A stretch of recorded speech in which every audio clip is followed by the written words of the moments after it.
जलन। ममता बहुत ही सीधी और प्यारी लड़की थी, वहीं सुनील एक सरल और आगे बढ़ने की सोच रखने वाला लड़का। सुनील, बेटा सुनील कहाँ है? अरे जरा एक गिलास पानी तो दे दो। हाँ माँ, अभी आया। क्या माँ, पानी तेरे सर के पास ही तो रखा है। क्या हो गया है, तबीयत खराब है क्या?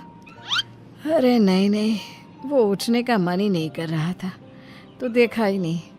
वैसे क्या कर रहा है? यहाँ बैठ ना मेरे पास। माँ पढ़ रहा था। वो क्या है ना, नौकरी में तो वक्त नहीं मिलता, अब ऑफिस से घर आकर ही तो वक्त मिलता है। अच्छा अच्छा ठीक है, पढ़ ले जा बेटा। सुनील पढ़ लिख कर और आगे बढ़ना चाहता था, लेकिन माँ की तबीयत खराब देखकर सोचता है कि शादी ही कर ले। कब तक माँ का ख्याल वो अकेले रख पाएगा? तो एक दिन, माँ ये ममता है, मैंने इससे शादी कर ली है। तुम्हारी तबीयत भी ठीक नहीं रहती तो मैंने सोचा शादी कर लेता हूँ। घर संभालने वाली और तुम्हें संभालने वाली कोई आ जाएगी तो अच्छा रहेगा। माँ अचानक से सामने बहू देखकर हैरान रह जाती है। बेटा ये क्या बात होती है? न बैंड, न बाजा, न दहेज, न शगुन, ऐसे कैसे बहू आ गई? माँ तू तो जानती है मैं नौकरी के साथ पढ़ाई कर रहा हूँ, तो कहाँ से इतना पैसा बचा पाता कि धूमधाम से शादी करता। वैसे भी माँ, लोग तो आकर खाकर निकल जाएंगे, इसलिए बस वैसे ही। माँ जी, मैं आपका ख्याल रखूंगी। वैसे भी ये आगे की पढ़ाई कर रहे हैं, अच्छा कुछ कर गए तो सबके दिन फिर से अच्छे आ जाएंगे। सास को ममता की बात ठीक तो लगती है, लेकिन मन में कहीं ना कहीं लगता है कि कहीं बहू बेटे को लेकर फुर्र ना हो जाए और फिर तो वो रह जाएगी अकेली। बेटा देख, मेरा जो कुछ भी है वो सुनील ही है, और सुनील का भी अब इस दुनिया में मैं ही हूँ और कोई नहीं। क्या सुनील? बिल्कुल माँ, लेकिन आज से ममता भी मेरे जीवन का अहम हिस्सा है, जैसे तू है। सास को बड़ा बुरा लगता है कि उसकी सल्तनत में कोई और हिस्सेदार कैसे हो सकता है। कैसे कोई और उसके 30 साल के बेटे की जिंदगी में अचानक से आकर बराबर का हिस्सेदार बन सकता है। देख बहू, मैं भले थोड़ा बीमार रहती हूँ, लेकिन इसका मतलब यह नहीं कि घर की चीज़ों में मेरा कंट्रोल खत्म हो गया है। मैं आज भी इस घर की रानी हूँ, समझी? बेटा सोचता है कि ये माँ को अचानक से क्या हो गया। कल तक जो माँ कहती थी कि जिंदगी का कोई भरोसा नहीं, वो अचानक से जंग के मैदान की झांसी की रानी कैसे बन गई? माँ क्या हो गया है? सब ठीक है ना? अचानक कैसी बात कर रही हो? ममता का आज पहला दिन है, स्वागत करो उसका। आसपास की आंटियों को बुलाओ, नई दुल्हन की मुंह दिखाए करवाओ। खैर, सास होने का फर्ज निभाती है और बाद में एक सहेली के साथ बाहर निकल जाती है।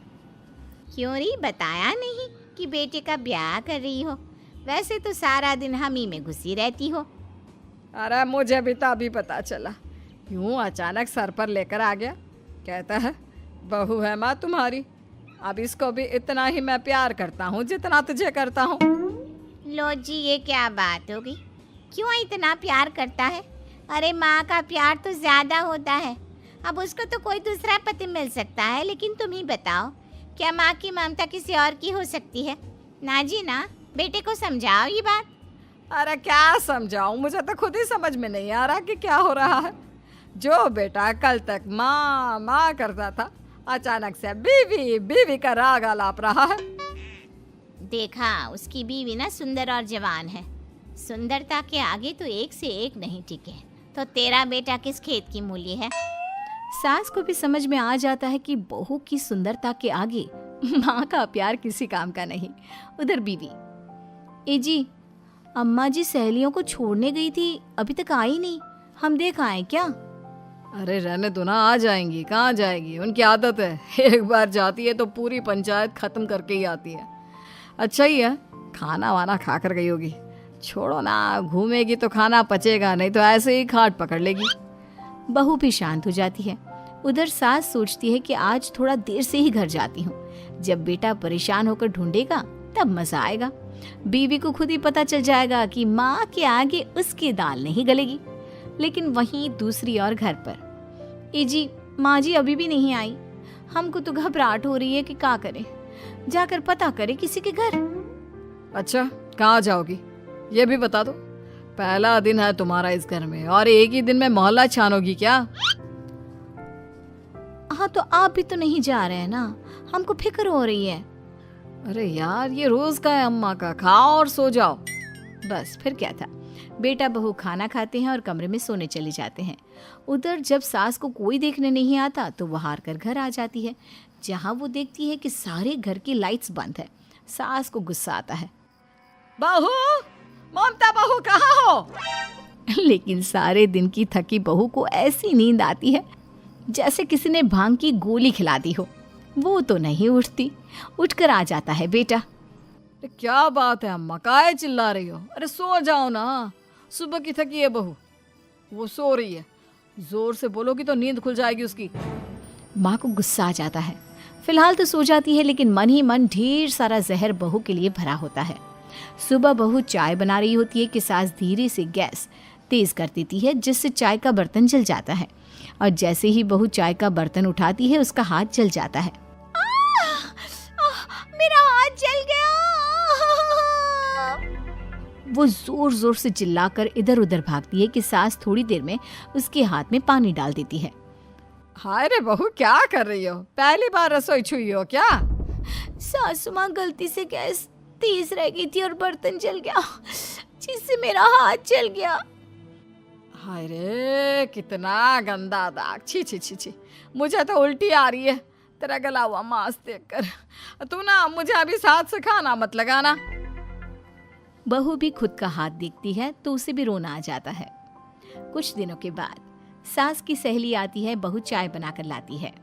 उसके जाने के बाद सहेली कहती है, बहू की सुंदरता ऐसी है कि कोई भी दीवाना हो जाए। वैसे तेरे बेटे का क्या हाल है? अरे वैसा ही है, बहू के पीछे लट्टू। क्या करूं, कुछ समझ में नहीं आ रहा। मैंने तो बहू के चेहरे पर दिवाली के पटाखे की चक्री फेंक दी, उसका पूरा चेहरा जल गया। अब देखो ना रही सुंदरता, और ना ही अब मेरा बेटा उसे पूछता है। अरे अब तो वो उसे छोड़कर दूसरी भी देखने को बोल गया है मुझे। बहू सारी बात सुन रही होती है। आंटी एक बात बताइए, क्या भरोसा है कि दूसरी सही आए और आपके अनुसार रहे? देखिए आंटी, मेरी सासू माँ को गलत बात सिखाने की जरूरत नहीं है। हमारा परिवार साथ में खुशी से रह रहा है। देख बहू, मेरी सहेली की बेइज्जती ना कर, वही अच्छा रहेगा तेरे लिए, समझी? बहू नहीं मानती है। वो बार बार उनकी सहेली को घर से निकल जाने को कहती है। तभी सास की सहेली पास के चूल्हे से लकड़ी लाकर बहू के चेहरे पर लगा देती है। बहू जोर जोर से रोने लगती है। अरे ये क्या कर दिया? मैंने कहाँ किया, ये तो तूने किया। तू ही नहीं चाहती थी कि बहू बेटे के साथ रहे, भला मैं क्यों करूंगी? मैं तो चली, निपटो अब। बहू रो रही होती है, दर्द से चिल्ला रही होती है, लेकिन सास उसे डॉक्टर के पास नहीं ले जाती। तभी पति आता है। क्या हो गया ममता? ये दाग कैसे लगा? तुम कैसे जली? ममता कुछ नहीं कहती, बस दर्द से करा रही होती है। पति माँ की तरफ देखता है। हो ना हो माँ, ये पक्का आपका काम है। आप ही ममता से जला करती थी ना। देखना माँ, अब पुलिस आएगी, केस बनेगा, लेकिन पहले मैं ममता को अस्पताल लेकर जा रहा हूँ। सभी अस्पताल जाते हैं, जहाँ डॉक्टर ममता की सास से कहते हैं, आपने तो नहीं जलाया ना बहू को? अब ममता की सास के तो पसीने छूट रहे होते हैं। वो घबरा कर कहती है, ना ना डॉक्टर साहब, कैसी बात करते हैं? हम क्या जलाएंगे अपनी बहू को? डॉक्टर ममता के पति से पूछते हैं। देखिए, क्योंकि ये ससुराल में जली है तो मामला पुलिस का बनता है, तो आप पहले पुलिस को बुलाइए, तभी इलाज पूरा होगा। सास डर जाती है कि अब तो बच्ची जिंदगी जेल में ही रहना होगा। रहने दीजिए ना, पुलिस को क्यों बुलाना? सारी हंसी खत्म हो जाएगी जब पुलिस के डंडे पड़ेंगे। बहू को जलाना भले ही बहुत आसान हो, लेकिन उसके बाद सारी जिंदगी जेल की हवा खाना। सास डर जाती है। पुलिस आती है। पास लेटी दर्द से करा रही ममता स्टेटमेंट देती है।